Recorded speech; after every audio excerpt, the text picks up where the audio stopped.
Did they bomb? They bombed Pearl Harbor. Yep. Wait, no, I thought that was Russian. Okay, so I'm going to show you a welcome video. This is from the Japanese tourism about some of the things you'll see in Japan that are actually kind of cool.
So some of the things Japan is modernly known for is kabuki theater, sushi. That green stuff was wasabi, which is very spicy stuff you eat with sushi, but you can also get it on peas or, like a trail mix.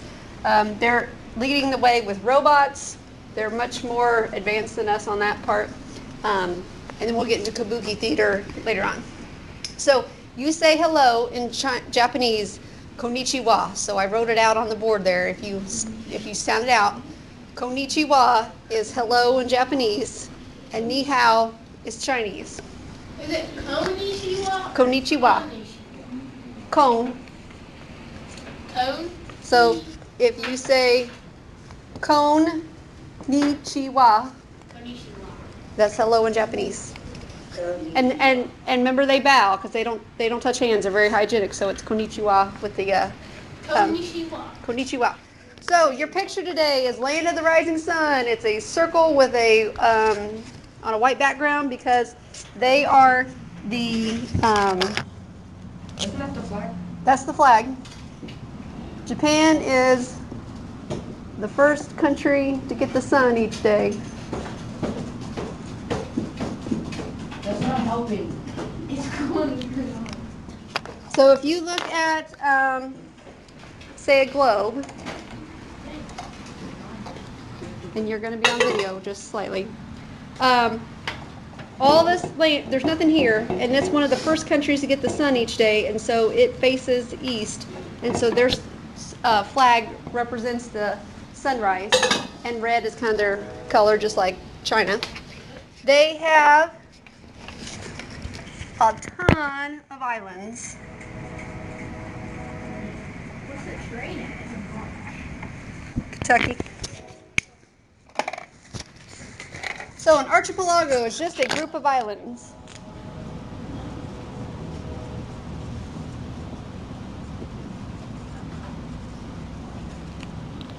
And when you guys were doing your landforms at the beginning of the year, archipelago is the one that always got you guys on Kahoot.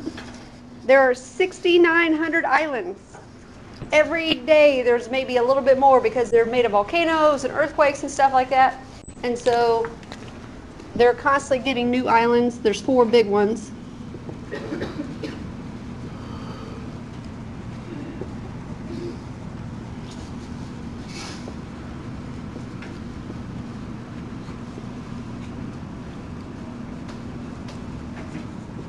And most of Japan is made from volcanoes.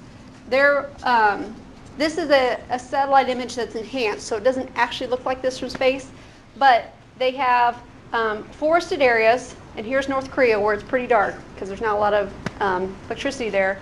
They've also highlighted where there are heavily population centers with lights that you would see from space at nighttime. And then the lighter colored water is where the land isn't quite as deep under the water because the land's being pushed up with every volcano and earthquake.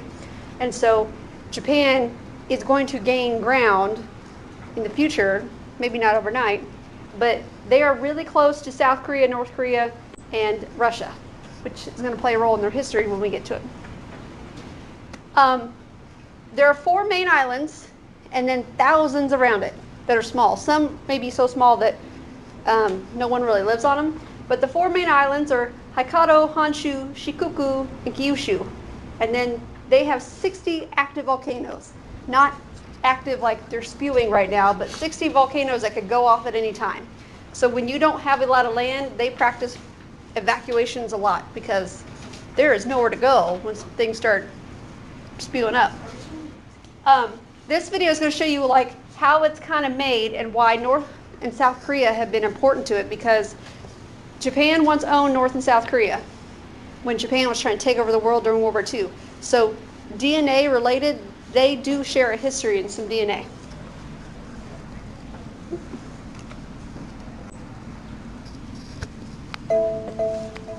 Japan is a mountainous volcanic island chain located in the western Pacific Ocean. The islands arc from Russia in the north towards the Korean Peninsula in the south. The country has 4 main islands: Hokkaido, Honshu, Shikoku, and Kyushu, and thousands of minor ones extending through the Ryukyu island chain, framing the East China Sea.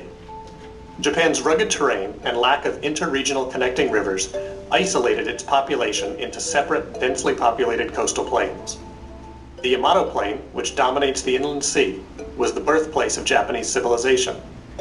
This inland sea saw the rise of early Japanese maritime culture and facilitated communication and political control.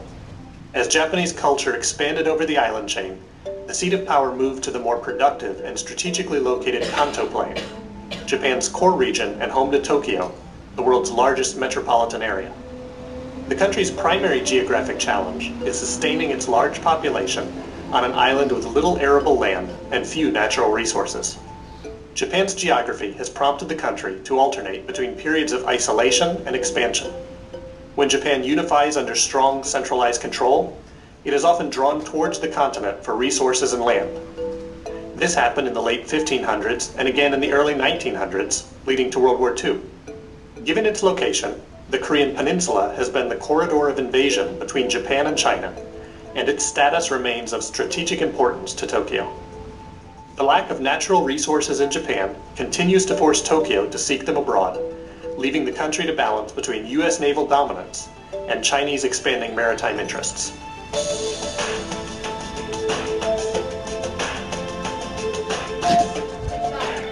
Yeah. Tokyo is on the big island of Honshu, and Tokyo is the biggest city in the world. They have 38 million people last time. Oh yeah, like almost 5 times the size of New York.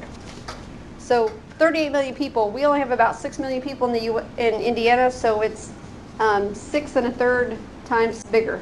And they're all crammed onto that little bitty corner of the island because everything's pretty mountainous and all. They're like, do you put people in water? Like, They had to dump dirt to make their airport. So the airport, they had to dump dirt in the water and build out. And then when there's like waves or a hurricane come in, it floods and shuts down the airport. And then when you shut down a Tokyo airport, you mess up flights around the world because it's so big and so there's so many people coming through there. So because they are lined up with us, their east coast is similar to our east coast, but it's a little bit warmer because in the Pacific Ocean you have this like big whirlpool. So it brings warm air or warm water up here, and so it keeps it kind of warm and kind of wet, and there's a lot of trees. But the problem is they get hit by hurricanes, which are hurricanes, cyclones, typhoons. And so in their upper elevations, they have quite a bit of snow. So they have all this rain, all this snow.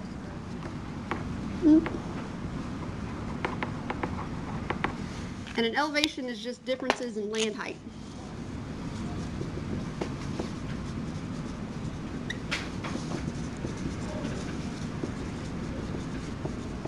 So as you go up and down all these mountains from these volcanoes, sometimes you get up high enough, it's snow year round.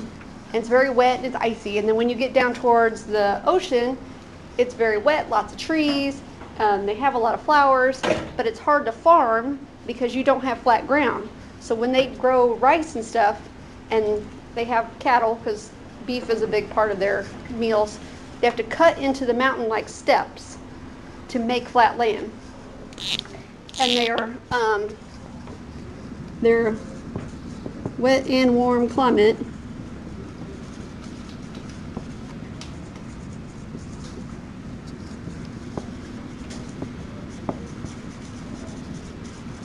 Produces a lot of typhoons or hurricanes. Now, a couple years ago, Typhoon Jebi was one of the biggest storms to ever hit Japan, and it did some massive damage because when a hurricane, which is a water tornado, shoves ocean water up onto the land here, it floods a lot. And when they built their airport out in the ground here, it made a big difference on some of their destruction.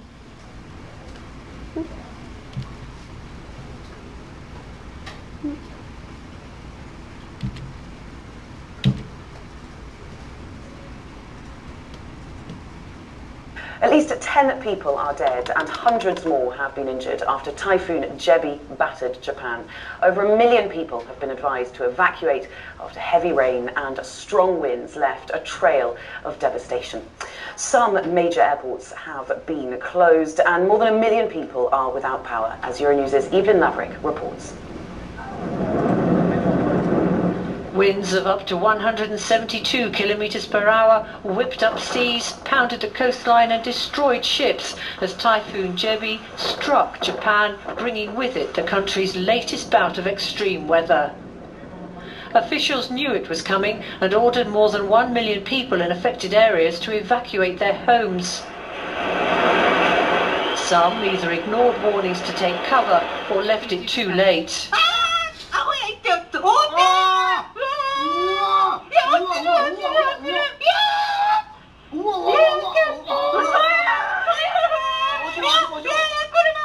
Jebi, or Swallow in Korean, was briefly a super typhoon and is the most powerful storm to hit Japan in 25 years.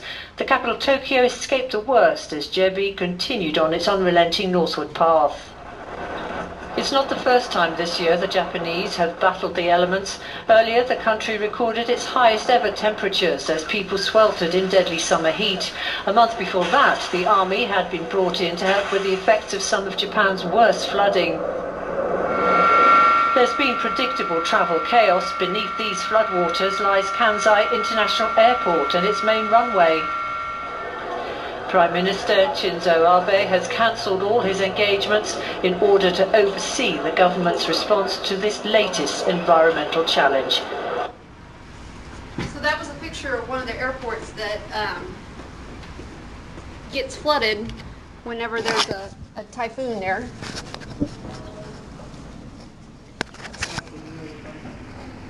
I don't know if anybody was in it, but it about went over the bridge there, because you shouldn't be drinking. Don't drive a semi when there's winds. Don't worry what your umbrella's doing in those winds. If you guys get to go to your field trip when you were 8th graders to Washington, D.C., you'll get to see a lot of these cherry blossoms because they're one of the most famous trees out of Japan. So this last spring they didn't get to go, obviously, because of COVID, and this year that's canceled already because they know there's going to be travel restrictions. But if you guys get to go in 2022, you'll get to see these. They only bloom for like a week out of the year, and they have these little pink flowers that bloom. Everything comes out at once, and then they fall, and so it looks like snow petals everywhere with a slightly pink tint. You can make tea out of it, although I don't know what that tastes like. But they drip over the water and stuff, so these are one of the most famous icons of Japanese art.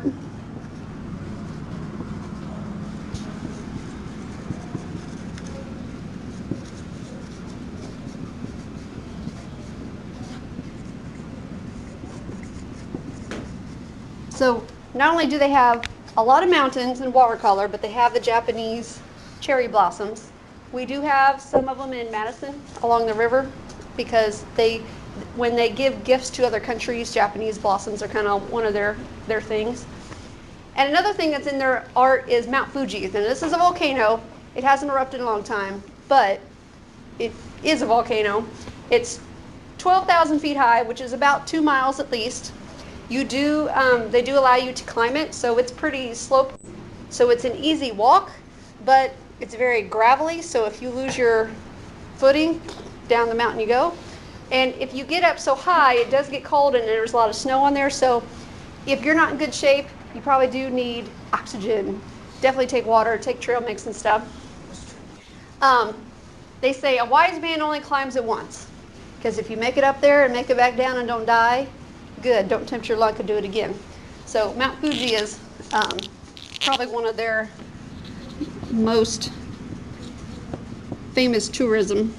Yeah, but what if you're not wise and you do climb it? They think you're a fool. I already know I am. Now it is a national park, so they are charging you to get up there, and there are places along the mountain where they'll charge you very, very expensive bottles of water because you're stuck. You only can go to the bathroom at certain places. They don't want you to take a whiz anywhere up the mountain. They also have, so Google does a lot of street views where they drive the cars with the camera and take all the street pictures. But there also is the ability for Google to hire you to wear this massive backpack with a 360 camera and go where cars can't go. So if you have the ability to carry like 50 extra pounds and go up. This is a picture from aerial view. And it is on the kind of corner.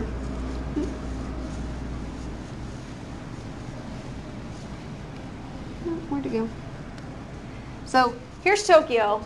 This part is flat, and then this comes up the mountain and down.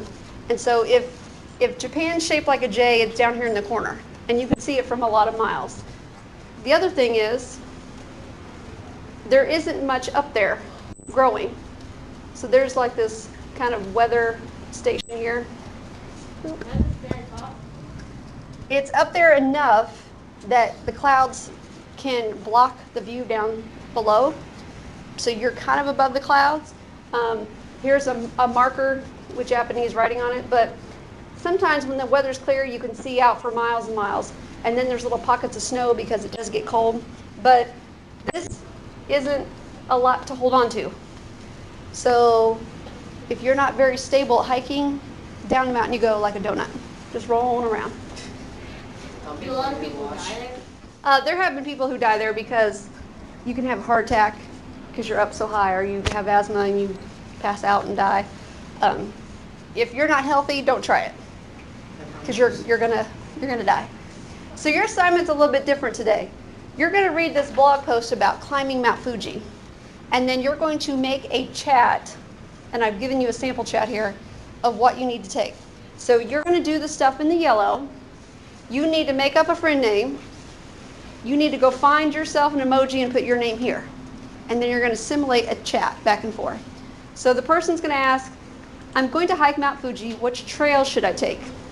So this one here, it says, here's a link to the article, find one of the trails. In this article here, it tells you, gives you 4 trails, pick one. Do I need anything? Explain your friend what they need to pack to not die on this mountain.